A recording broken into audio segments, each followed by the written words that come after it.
What's up, everybody? How y'all making out? How y'all doing out there? Thanks for tuning in to another episode of the Crash Bank Boom Drumming Podcast. Today's guest is drum shred and blast beat playing an all-around shred-tastic drummer and Adam Jarvis of Pig Destroyer, Misery Index, Asthma Castle, Fulgora, and Scour. That's just to name a few. No shortage of irons in that fire. But we were able to catch up during Pig Destroyer's two-night stint at St. Vitus Bar, where we get into Pig Destroyer's most recent record, Head Cage, and working on it with Will Putney, the first time he heard Pantera, Jim Morrison as a prophet, Keith Richards as a vampire, and John Bonham as a 50-year-old teenager, and a whole lot more. So check it out. Crash Bank Boom Podcast can be found on iTunes Podcast, my SoundCloud and YouTube pages, Stitcher, Luminary, Google Play, Podbean, and anywhere else you can get podcasts with the exception of Spotify. If you like what you hear, feel free to check out any of the previous 160-plus episodes and give me a like, a subscription, a positive rating, and or a glowing review. That would really be the tits, y'all. Shout out to my sponsor, New Orleans Record Press. If you're looking at releasing vinyl, go on over to NewOrleansRecordPress.com to look at the myriad vinyl coloring, packaging, mastering, electroplating, lacquer cutting options. And you can use that handy little real-time quote generator. Plus, they print both 12 and 7-inch records at 150 and 180-gram variants. And they got a quicker turnaround than most, so give them a holler. And that's NewOrleansRecordPress.com. All right, here we go. Adam Jarvis. He plays in a million bands, and he shreds in them all. There you go, Bon Jovi. Crash, bang, boom. Crowds go mad with joy.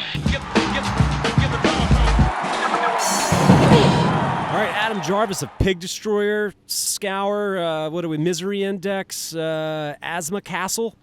Very good. I'm sure I'm forgetting something. One more, Fulgora. Fulgora. C. Okay, lots of bands. Yeah. Too many to keep up with. Depends on the month, how many bands I'm in. Absolutely. You're keeping yourself busy. Lots of irons in the fire, as it were. See? Sorry, we just got back from Columbia, so I'm still in that, yeah. My ex-wife was from there. Oh, okay. Yeah. I did like the country, though. Yeah. How are these? That's a discussion for another time. An off-air one. How was Pig Destroyer up here for a couple of shows, playing at St. Vitus 2 nights in a row, sold them both out. How was last night's show? It was a rager. One of the hottest shows I've played in a very long time, actually. Did you start to see stars at some point? It didn't get that bad. It only got that bad once, and that was in Romania in the summertime when there was like a crazy heat wave, 10 years ago or something. It's happened to me. It is a god-awful feeling. Yeah. I didn't bring my fan, so it's my own fault, and, But yeah, other than that, it was the energy was there. All the bands were killer. Bandit was awesome. That singer just vomits everywhere in the middle of the floor. Like literally vomits? Oh, yeah. Really? Yeah, they're a treat to watch. If you get a chance, do it. I am a fan of frontmen who vomit everywhere, so that's really hitting all the points for me. The gig was killer, though? Yeah, Some stage both diving? nights are just fun bands, that we're fans of or friends with, and, that's the goal is keep it fun and, the whole camaraderie, you have all your boys from here and there. We got Artificial Brain tonight, which unfortunately Dan is in Europe with Revocation right now, so he won't be playing with them. But gotcha. I just saw and Revocation. Keith Rami just had his kid, so he's probably not going to be here playing. So I don't know who is going to be in Artificial Brain tonight. It's going to be interesting. Okay. I just saw Revocation a couple weeks ago. Yep, same here. Yeah. And it was killer, man. Voivod. Yeah, Voivod, and I loved the set that they played because they were in between Psychroptic from Tasmania and then Revocation, and they played an extra high energy set. Voivod did, and I've been a fan of that band forever. Talked to Michelle Longevine, the drummer, as well, and it was awesome. It was a trip. It's amazing to me that they lost Dennis D'Amore, and then they found the new guy who really carries that legacy and the vibe, and they can write new songs that still carry that style, and he plays it so well. And it's like, man, for someone with such a specific style to find another guy and be like, we can still carry this on and carry with the spirit of that guy. Yeah, it's not easy to do. It's definitely not. That can really, really kill a band. I don't know if I really want to mention too many, but I saw you could say I saw Dream Theater recently, and I'm just going to say that. Okay. But, there's sometimes that, integral member where if you do lose them, it's like it's just not ever going to be the same. Yeah. Voivod managed to make it happen. Voivod managed to make it happen. A lot of bands do, but there's just certain guys that you just can't ever replace, Right. I tell you what, though, man, I was really, really amazed watching Ash Pearson in Revocation, man. He is amazing. He is amazing. I think for it to play that style, of which you played as well, I think he really does a good job of like having a feel to what he plays. Yeah. And he's super fluid, but has feel, and the intensity's there. He's got a lot of swing in his playing too, which I like. Yeah. I was very relaxed. He always looks very relaxed. I was watching him. I couldn't believe how relaxed he looked. Yeah. Yeah, I talked to him afterwards, and he said he has to remind himself a lot to breathe. Yep. Yeah. I bet. It's very important. Yeah. Breathing. just actually breathe while you play. Who would have thought? Yeah, I remember Derek Roddy used to say the same thing, where it's like when you're blasting, it's like you have a tendency to tense up. Just to tense up immediately, and that's how you start out when you're blasting. You're just like a little kid, like exactly. And just like. But you can't stay that tense and make it through a show. I used to be guilty of it. When I first joined Misery Index, especially when you get on some of the bigger stages and you play differently. Your body just because you're hitting the snare, but the sound is just going off into the no man's land, and it's like you don't get that slap back like you do on a little tiny club that I was used to playing in. And it's like you definitely have to approach the kit differently, and mentally and physically. It's a weird thing that it is. Got to have I always have my monitors different at a festival. It's just like it's better if I could just hear me and not be blown out and trying to compete with anything else. Yeah, but part of it also is just getting to a point physically where you're comfortable enough to play that you're not tensing up, and then that is not in turn affecting your breathing. Exactly. Right. Yeah. So there has to be some efficiency that you're able to do this with, especially at these higher BPMs where so many notes are being played. Exactly. Yeah. It's funny. I just saw the drummer of Windhand. I think they're from Virginia, and I was telling him I was coming to interview you, and he goes, "Man, that guy could squeeze some notes in there." That was his quote on you. That's awesome. There you go. Yeah, you can say that later about yourself. Man, I really squeezed some notes in there. Squeeze them for all it's worth. Yeah, man. I don't really even know the story about how you came to do Pig Destroyer. Congratulations on Head Cage, by the way. Oh, awesome. Thank you. Yeah. Will Putney mixed that one? Yes. Right on. Yeah, it's the biggest sounding record I've heard y'all put out, I would say. Yeah, and that's why Misery Index ended up using Will as well, because it was like we heard that mix, and I sent him one track, and I was like, yo, check this shit out.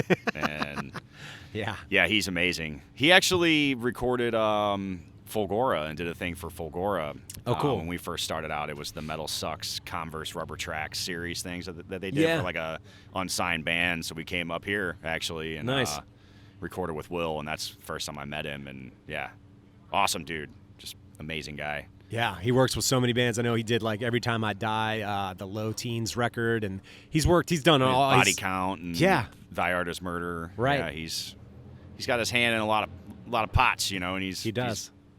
Rightfully so. He does amazing work, Head Cage sounds badass, man. I had one of my buddies that championed Pig Destroyer like right around the time. And this was like, Pig Destroyer's been a band for over 20 years, I guess, at this point. Yeah. Yeah. So he was like championing them like 20 years ago, your band. And I remember hearing it for the first time, and I was like, bro, this is so fucking extreme and like brutally fast and just quick little, blasts and shit. Uh-huh. And then interestingly enough, Head Cage is the one that kind of won me over, and then I went back.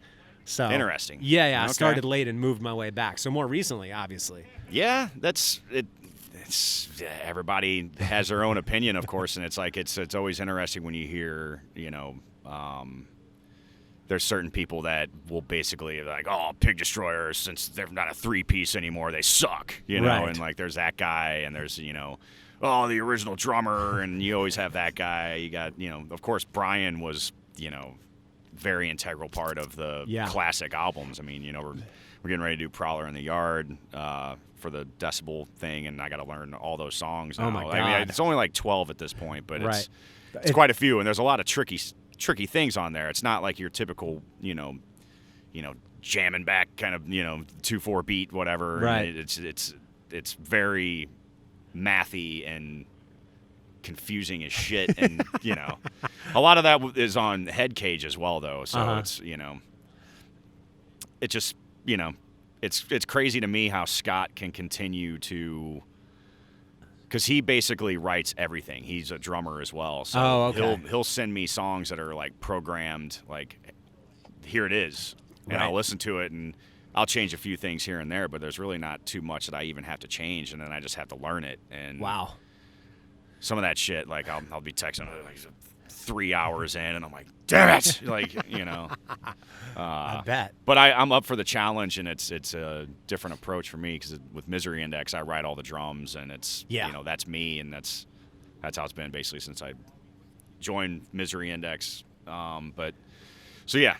I don't know where I was exactly going with this whole thing, but I don't know. But one thing I was going to say is if you were playing a bunch of Prowler in the Yard songs, 13 songs, you said, like. Well, that's what I don't know at this point. Oh, okay. Yeah, so we play a lot off that record already, of course. Gotcha. So there's I think we have about 12 songs that we actually have to get together now, but we have till April. But not really, because I'll be on tour next year in Europe for like the month almost before the show, and then Pig Destroyer is going to Japan right after that. Oh, wow.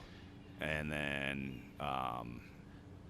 it's just going to be one of those years next year, I have a feeling, which I didn't think this year was going to even be that busy, but it turned out that, Misery Index and Pig Destroyer put out a record basically right at the same freaking time. And so there was years where it was like writing, playing a few shows here and there to like, now it's coordinating like, when am I available this month to do this with, it's a lot of juggling. I was about to say, have you had any snafus in scheduling yet? Conflicts? There's been, it's inevitable. Been a lot of things where, Pig Destroyer can't do this one-off because Misery Index is already out on this tour, and it's understood. It's almost like a first come, first serve, but we also are all part of like a group calendar to keep track of, basically my schedule with Misery Index, and then what we're trying to do with Pig Destroyer, and everything in between. Exactly. Scour doesn't really play that much. Yeah.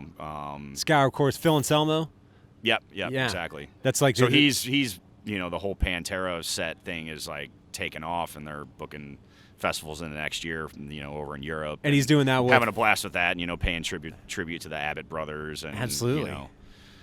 I talked to him about it. He was like, I didn't plan on doing it. Like, this wasn't a conscious like this is what I'm gonna do. Yeah. It just kind of all fell into place, and after Vinnie Paul passed away, he it was basically like he was like, I guess this is the time to do it, to pay tribute, have fun. I don't know how long it's gonna continue, but that's Scour's just kind of a little bit on the back burner. The new EP is recorded without the vocals, so it's once Phil does his thing, it'll be ready to rock.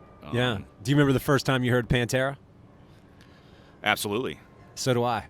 It was on the back roads cruising with my sister's boyfriend at the time. Back in the day, I was probably, 9 or 10.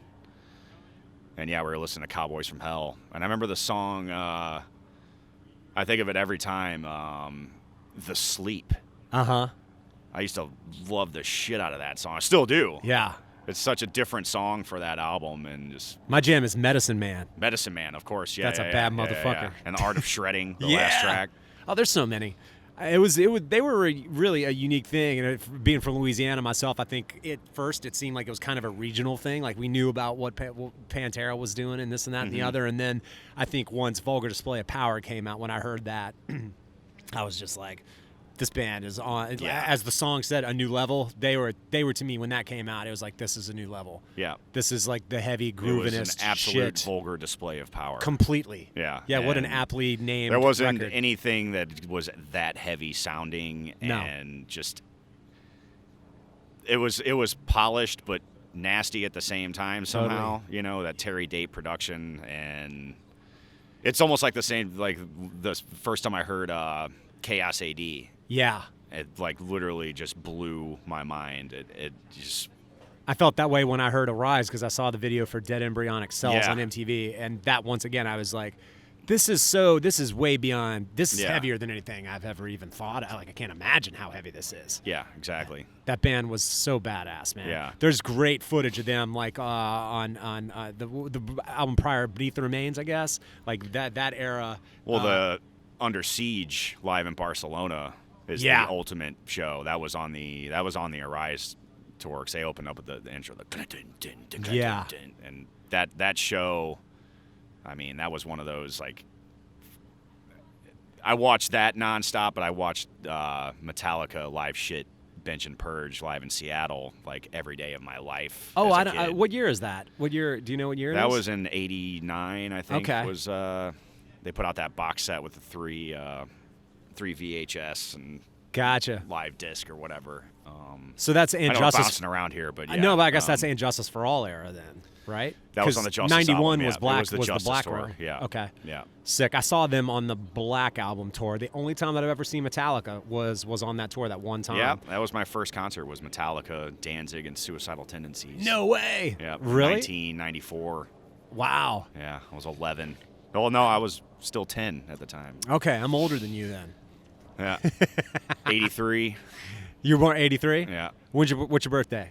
I just had a birthday on Monday. I turned 36. Happy on the 20th. belated. Yeah. Nice, man. Excellent. I because I'm a Cancer, I was born July 4th, 1976. I like to search about other drummers that are Cancers as well. Mm-hmm. And it turns out a bunch of my favorite drummers are Cancer drummers. Like Stuart Copeland, Mitch Mitchell, Thomas Hake, like jazz guys like Philly Joe Jones, Joe Morello, Fish from Fishbone, Really? Ringo Wow. Starr, Okay. Ian Pace from Deep Purple. I was like, dude, these are all my favorite drummers. Holy shit! And they all happen to be Cancers. Bizarre. Yeah. Yeah. So check it out. Maybe you'll find, or maybe you won't. Who's maybe all Libras. Yeah, exactly. Astrological drumming, man. That's what we're talking about these days. Yeah. Yeah. 2019. How did Jim Morrison say it? I think it's all a bunch of bullshit myself now. That lady's like, you believe. What did she say? She was in the crowd at that one. Anyways. Yeah. Did you see you've seen the video of him talking about his prediction of the future of what music will be? And he's like, there will be a single person in some sort of a computer, and people will be performing and recording as like a single person. Spot on. It's fucking spot on. He did so much acid that he saw into a porthole, nailed it, came back with the information, distributed it, and then died. He did a lot in 27 years. That's for sure. Can you? And if you look at him, didn't look 27 years old. No, that's crazy to think that. Yeah. I just turned 36, so it's like I'm on like 10 years past that, and it's like, you did all of that? Yeah. And you looked like he put on so much weight at that one, like right before he died, I guess. Yeah, like the LA Woman era doors. Yeah, he was looking a little puffy. Yeah, exactly. Yeah, You think he was like a 50-year-old man or something. I mean, I feel like no one back in the 70s really looked their age. Like Jimi Hendrix did, and Janis Joplin did. But then again, Janis always looked pretty rough. Yeah. I mean, exactly. when John Bonham died in his early 30s, I guess that was, or whatever, he looked, I mean, honestly, you look at early John Bonham, like first record, he did not look like whatever that was, like 19, 20 years old he was at that point. Exactly. No fucking way, man. Yeah. The guy looked like he was well into his 30s. It's Well like a into Keith Richards thing, where it's like he's looked like he was 90 since he was 30, Right. How can you believe that Keith Richards is still alive? Blood transfusions. Like a vampire? No, that's just what he gets does. new blood? I heard that he does straight up blood transfusions. Really? Yeah. Holy shit. Maybe I just let out a secret. Shit. Keith Richards is going to come find me. Keith Richards This is a rooftop vampire. in New York City. Yeah. Helicopter's going to land next to us. And shoot you with a tranquilizer dart right in your neck. Oh, my God, man. Let's see. That was a tangent. Where are we going to go? where were we? To end all that. I know what I'll ask you about. So Seabass ceviche is really good. There you go. That's what I meant to. I had some great. Tie it all together with that. Yeah, I had great ceviche when I was in Peru. I don't know if you had Peruvian ceviche, but you can get great ceviche in the mountains. I don't know how the fuck they get it to the Andes Mountains from the coast. A very long process, but when you get it somehow, it's fresh. It's still good. Sweet. Yeah. Going back to some of your other bands, the Asthma Castle. Mm-hmm. And I was almost going to say asthma moat, like I was imagining, because I mean moats go around castles, right? Yeah. In the south, if you had a castle, you could put alligators in it. It'd be like a swamp moat. Asthma moat. That's a good one. Never heard that. I'm just saying, man. That's a good visual too. Yeah, asthma moat. I dig the record, man, because in like '92, I think I saw I Hate God for the first time in like '92 or whatever. Awesome. They were terrifying. Yeah, I saw like one song. They were smashing chairs. There was like four people there. I got the fuck out of there. It was terrifying. But it sounds like y'all embraced some of that swampy, like heavy blues influence in that.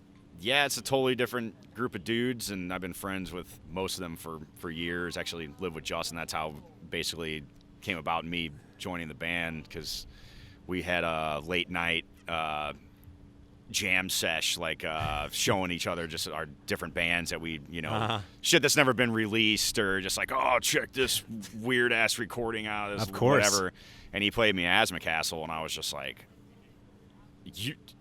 I sounded like an asshole, but I was like, you were in this band? Yeah. Like, it was like, I thought it was so amazing, and I just like couldn't believe how awesome this band was. And then that sparked him to get it back together, and then they couldn't find a drummer, and he was like, yeah, if only I knew a drummer that could pull this off. Oh, and boy. So they ended up like doing this one benefit show, and they just were going to play like 2 or 3 songs, and I was like, fuck it, man, I'll learn the 3 songs and play it, and just had so much fun doing it, and it's totally different for me and not going a million miles an hour. Absolutely. I was impressed to hear it. Ready to like, or I had the gradual progression as a drummer, starting out playing Led Zeppelin and kind of progressing from there. So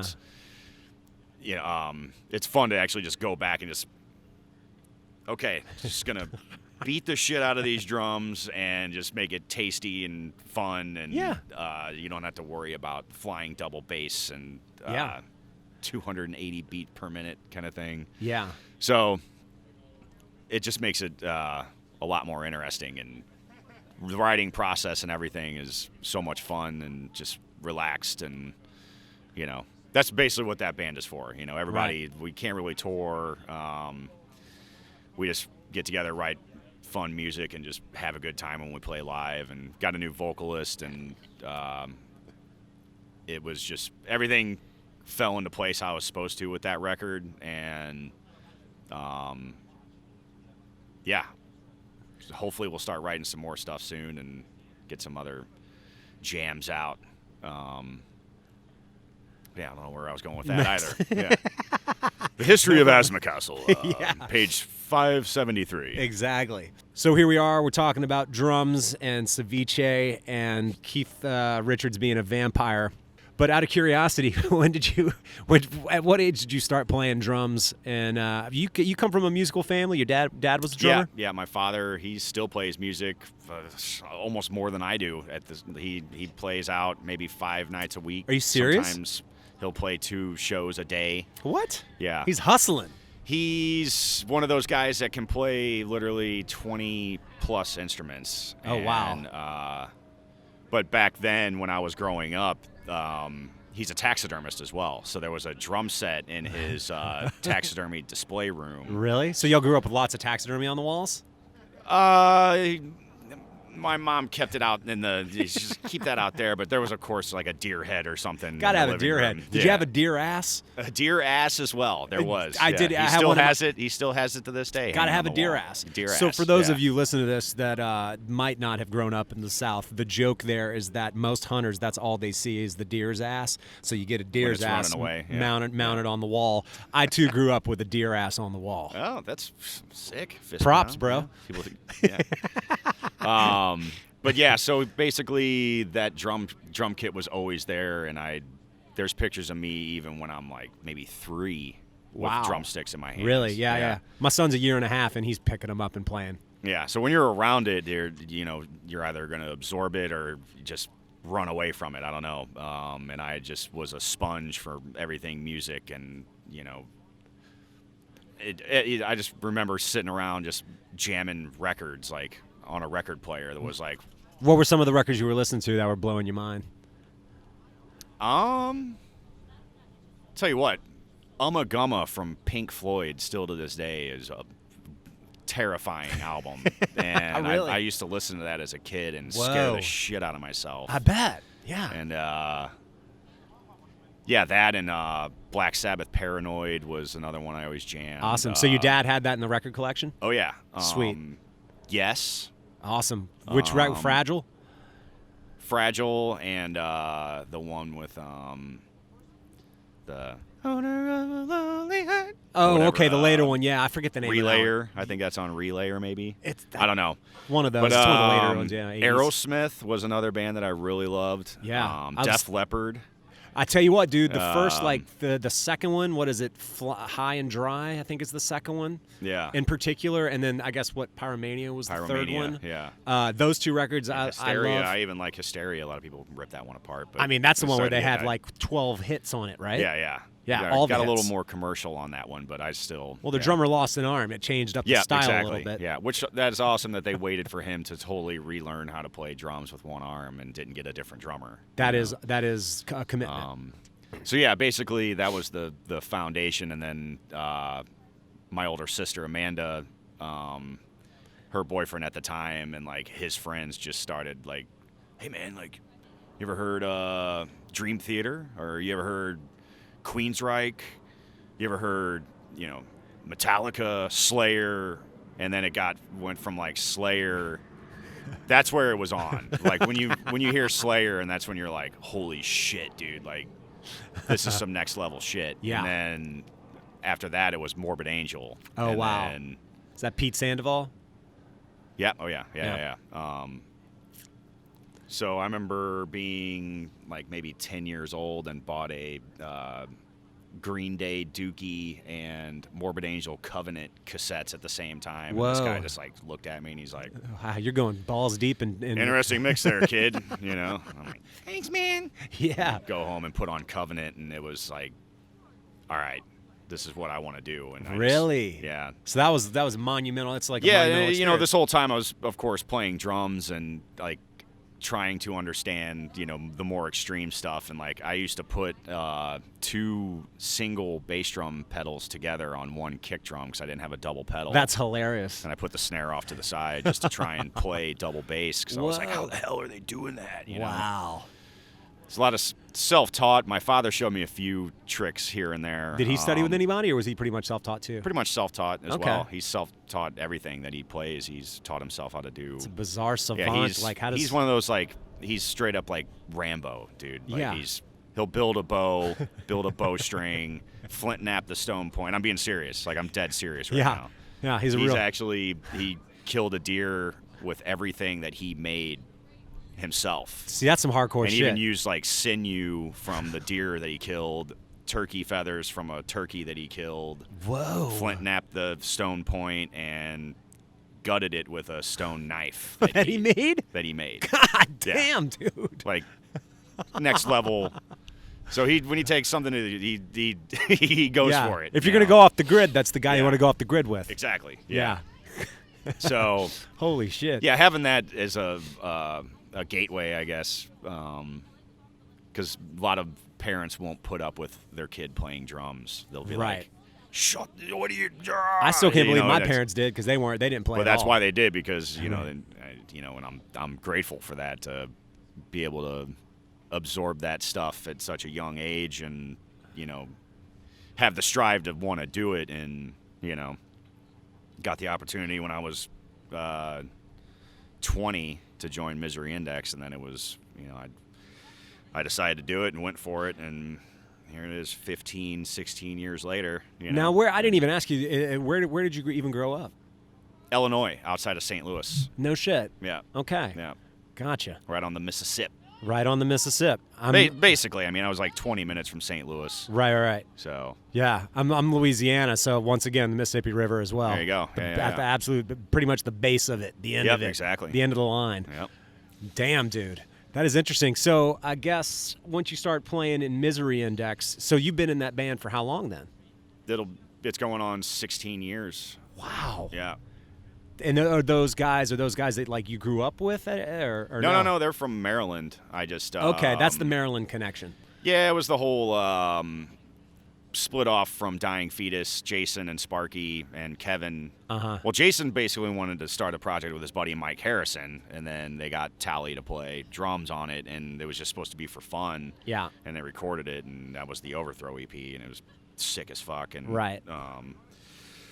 Sparky joined the band shortly thereafter, and then fast forward to the Retaliate album, which was the first full length that the band released. They had a different drummer. Okay. Tally left and did whatever he was doing at the time, and then Tally came back, and then he decided he wasn't going to be sticking with the band, and he put up that, do an audition kind of thing. Yeah. So I sent in a VHS tape playing 3 songs that they picked. Awesome. And basically, I had to overnight it because I found out late in the game. I love how pre-internet this is. That's awesome, yeah, right? Yeah. This was 2003. Not like a link that you forwarded via your smartphone of your YouTube exactly. post. You got to like physically mail a VHS tape. Yeah.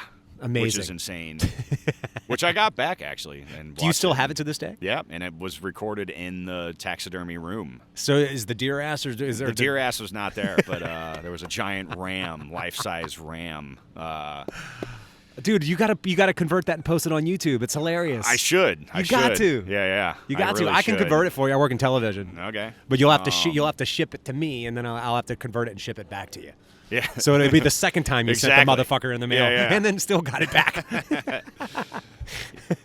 Oh my God. So where was I now? That was basically, yeah. Then you fast forward years after. So when I joined Misery Index, I was because Kevin went on to play with Chimera. Okay. That was basically how that fell into place there. Because he was like, "Oh, I'm going to stick with the band," and like told me, because I went up and saw him in Chicago, told me in person that, "Oh man, you're a great drummer and all this and that, and but I'm actually going to stick with the band now. I decided, I've been having fun on these tours," and I was like, "Well, you're the drummer of the band, so that whatever, cool." And then I just got a random phone call from him one day. I was at work, and he's like, "Hey man, it's Kevin Talley." That's not how he talks or anything. Yeah. And then it just all went from there. In those early years of touring with Misery Index, how are some of those tours? Because, I mean, if you're talking 16 years ago, I think metal has become certainly more omnipresent, and I think more kids have found an outlet through it, so it's become bigger as far as I can tell. But 16 years ago, we were definitely roughing it, and y'all had to have been. The first tour that I did was a European tour, and we did. You serious? The first show was Wacken Open Air that I had to play. What? That was literally the first show, and then after that it was Brutal Assault, which was a lot smaller back then, but still it was like that year was Impaled Nazarene and Cannibal Corpse were like the 2 big headliners. Yeah. It's amazing. And then we did like 2 weeks of just like club shows, and that's where I was like, holy shit, it was insane. We were playing like, some of those shows were in like squats. Wow. And it was like middle of fucking nowhere in Germany and like Leipzig and all these places. I'd never even been on a plane at that point. And were the shows crazy or cool? Flew over to Europe, and it was just like, bam, you're in it, baptism by fire kind of thing. And the shows were nuts, and there's a lot of pressure on me because it was playing on a different drum kit basically every single night. Right. Which, all those, the YouTube commenters of the world are the guys that just like, they have their kit that stays in their mom's basement and never move it at all. Exactly. Everything's glued down, and they never had to reset it. Yeah. It's like thrown up there with on some junky ass drum kit that's falling all over the place, and Absolutely. But it was fun, man. That was a crazy tour then, and I wasn't even 21. We did a tour right after that with Cephalic Carnage in the States. And wow. I remember going out to a bar with the people at Nuclear Blast, and everybody's ordering their drinks, like getting beers, and I had a fake ID. Oh, no shit, really? From my buddy that I got, and I was like, yeah, I'll take a Heineken, acting all cool. I'm 20 years old. And she's like, I'm going to have to see your ID. And so I bust out this ID, and she's like, that doesn't even look like you. Oh, no way, you got busted? And I'm like sitting there, and I'm like, oh, shit. But it ended up being fine. I didn't actually get, But I thought that was the day it was going to happen in front of everybody at Nuclear Blast, Wow. Damn, dude. Good stuff. It's amazing, man. I mean, and now flash forward to doing Pig Destroyer. I imagine at this point, it's kind of funny. It's something that I like to talk to drummers and bands, musicians about, rather. Is just in the early days, you have these kind of erratic shows, and you never really know what to expect when you're just kind of winging it. And then you become a little more successful, and everything gets so much more monotonous. It's like everything kind of just goes off without a hitch. You know what to expect. You set up. But sometimes that can also be less exciting. Yeah. Right? Well, that's why I like the different dynamics with each band, because it's like it keeps things fresh and fun. And not that I wouldn't be having fun if it was like just Misery Index, but we don't play as much. And everybody's their own character in each band, and like just totally different group of guys, and it's fun. Everybody, I've been very fortunate to be in bands with just everybody is just positive and wants to have fun, and it's no drama, rock star shit, Yeah. I've heard stories from other people where it's not the same, and I'm like, damn, I don't know how you would put up with that, Absolutely, yeah. Egos can get a little out of control with their shit sometimes. Exactly. I was watching y'all sound checking there, and y'all are all joking and laughing and busting balls, and I was like, all right, these guys all get along. That's what it is. It's all, especially if you're on the road for, months at a time or whatever, it's like you're basically like a family, a traveling family. So there's going to be feuds here and there, but it's, not anything that ever stands out or fists or thrown or anything stupid like that. So I talked to Des Kinsel of High on Fire when he doesn't play with him anymore, but he didn't specifically say how many times, but he's like, yeah, sometimes fists are thrown. I was like, yeah, whoa, that's fucked up. Yeah, and you're still in the band after 20 years, and you're like, yeah, you might have a few physical fights. Yeah, that's rough. Jesus. Yeah, exactly. Question that I would like to ask you as someone who plays, as we were talking about sort of these higher BPMs, what do you feel are the advantages of using triggers? Because I've talked to Elliot Hoffman of Car Bomb. His kind of approach was it takes the front sound man out of the equation, and I know what my bass drums are going to sound like. Yeah.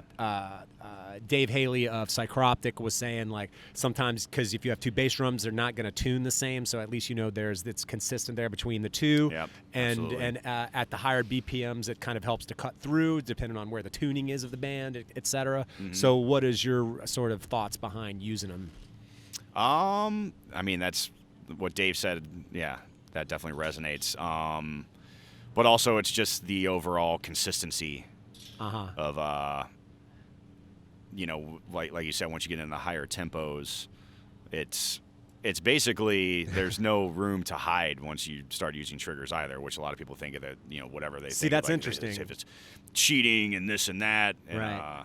It's like my buddy Justin DePinto, he was saying that, like, basically, like, using triggers is like throwing you on stage naked, because it's like, this is exactly what I'm playing, and it's gonna, if you're sloppy, it's all gonna be extremely loud and consistent sounding, but the slop's going to be heard, even more so if it was like muffled under just having, mics and the kicks. That's an interesting way of looking at it, for sure, because the articulation of it is. So it does make you want to play tighter, and there's so many advantages of using triggers as well. Like, say, for instance, like I was talking about earlier, playing on a different drum kit every night, where you might have some kits are two completely different kick drums from.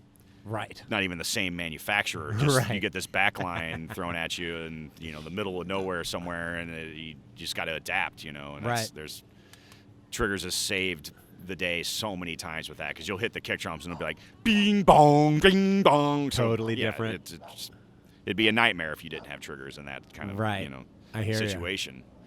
Damn, dude. So yeah.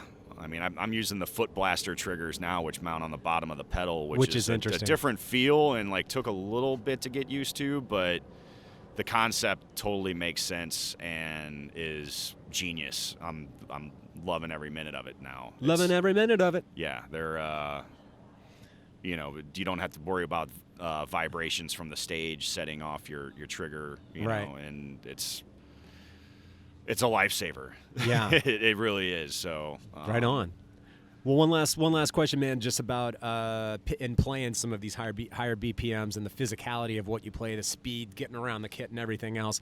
Have you had some sort of ergonomic realizations and had to change the way you play or the way you set up your kit to be able to execute particular songs? Have you been able to, or have you been just pretty much been able to stick with your setup and that's you can play it? It's been the same setup for a while now, and I basically use the same, besides for Asthma Castle, because that's just slower stuff, and I don't need as many cymbals. Exactly. And all the million China cymbals and whatever else. Yeah, because you're playing, what, a 5-piece kit with like 10 cymbals? Basically, yeah. 6-piece kit, I guess? Two tom? Well, I got the two rack, the two floor, kick. Double? Yeah. Okay. Yeah. 6-piece. So... But across the board with like Misery Index, Pig Destroyer, Scour, Fulgora, stuff like that, I use the kit stays the same basically. Yeah. I always have that China up high in the middle, which that just kind of came about.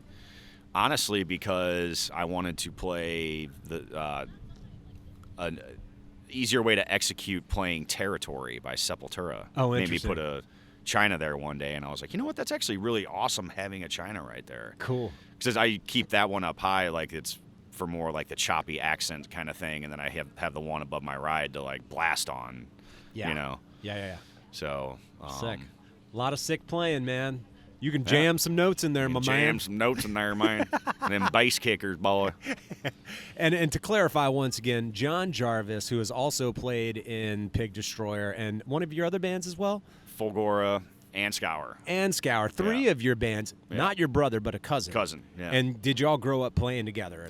Yeah, we used to actually play at like Christmas, like holiday gatherings and stuff. The Jarvis family Christmas uniting? There's a video that us playing, like, I think Nothing Else Matters or something like that. And actually, the first band that I was ever in technically was we played For Whom the Bell Tolls. Like, that was your cover in the set? That was it. Oh, that was the only song. That was the only song. But we were a band, damn it. But that was like, I was literally probably 8 or 9 years old then. Wow, dude, that's crazy.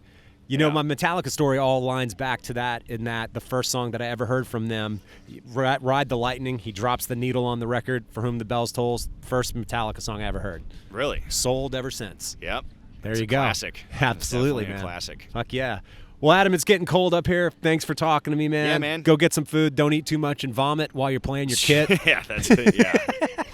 That's always brutal. Like, we were talking about Mexican food, and I was like, maybe that's a bad idea. Eat a giant burrito and vomit all over my ride cymbal. Yeah. Nothing says metal like having to wear a diaper and then you vomit during your set, right? You went there, bro. Whoa.